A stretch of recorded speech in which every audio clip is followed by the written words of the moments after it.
Başım para para dumanlı dağlar, fırgat ile nesipte giden ben oldum.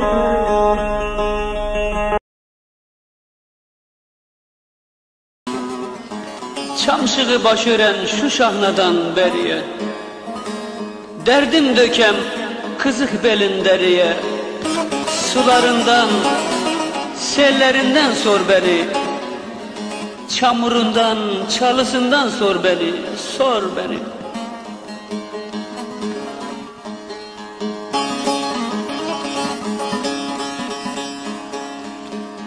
Yemin ettim geleceğim geriye, geriye.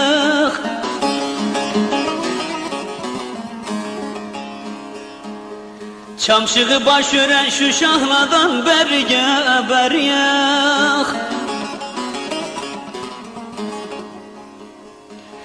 Derdim dökemde kızık belin deriye, deriye.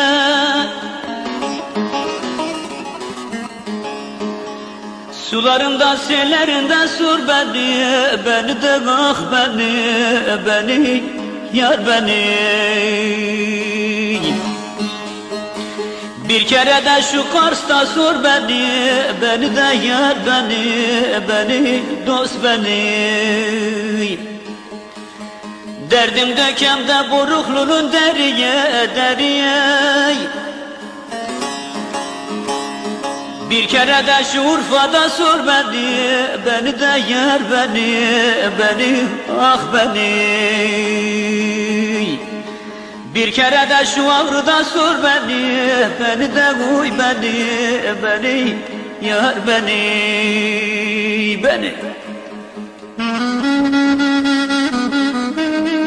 Çıkam gidem Boruklunun düzüne,